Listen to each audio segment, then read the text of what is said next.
Partir en dirigeable, partir n'importe où mais partir, partir et ne plus revenir.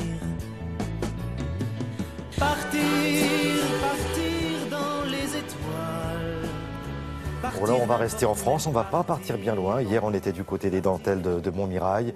Et là, on va du côté d'Arcachon, parce que là aussi, il y a quand même des sites incroyables. Exactement. On est dans une thématique montagne douce ou grand site. Aujourd'hui, c'est grand site et c'est un peu montagne, vous avez raison. Parce que la dune du Pilat, c'est la plus haute dune d'Europe. Elle domine du haut de 109 mètres et quelques grains de sable, parce que ça varie. C'est une dune qui est toujours en mouvement. Elle peut varier de 5 mètres par an. Ah oui, quand même. Sous l'effet des vents, En ce qui fonction est des vents, assez ouais. énorme et qui pose quelques problèmes, effectivement. Alors, elle se trouve sur la commune de la Teste de Buch et non pas sur la commune du Pilat-sur-Mer. Pardon, j'ai une extinction de voix. Pilat-sur-Mer, en fait, Pilat, ça s'écrit, la dune du Pilat s'écrit P-I-L-A-T, Pilat-sur-Mer, ça s'écrit P-Y-L-A. Il y a de quoi s'y perdre, parce que quand on la cherche, on ne la voit pas forcément immergée côté continent dans la mer des Pins. Donc, méfiez-vous quand vous arrivez là-bas, si vous voulez partir l'escalader. Et puis, eh bien, à côté, au Pilat-sur-Mer, justement, il y a un très bel hôtel qui a été entièrement recomposé par Stark himself. Voilà, on y va ?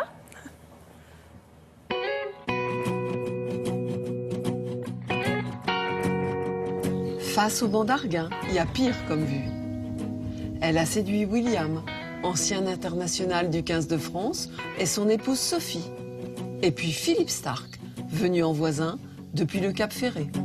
Quand Philippe Stark est venu là, de suite il est tombé amoureux du lieu et pour lui ça fait partie d'un des plus bels endroits du monde.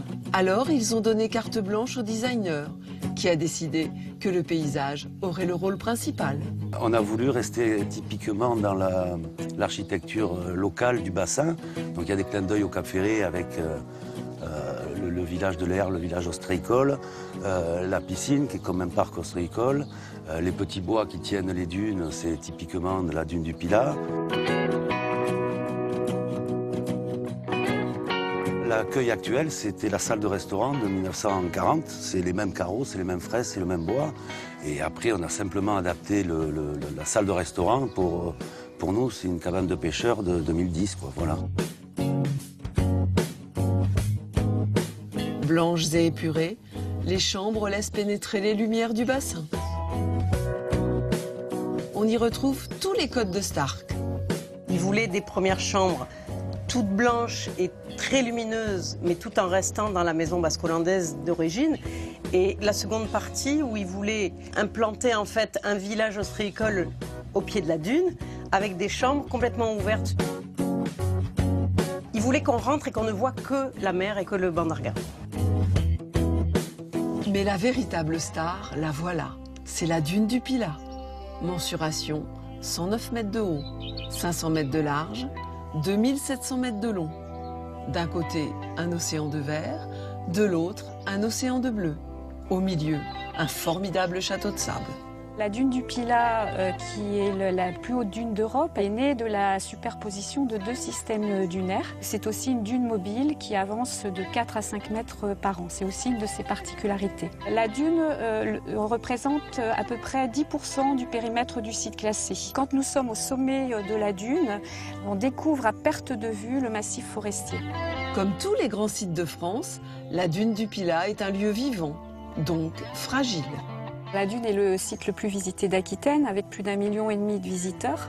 Mais l'objectif de notre mission, c'est justement de trouver l'équilibre entre préservation d'espaces naturels et valorisation touristique. Il y a certaines activités qui se sont développées, comme le parapente, par exemple, qui est assez compatible avec l'esprit des lieux. C'est assez beau de voir une aile au-dessus de la dune.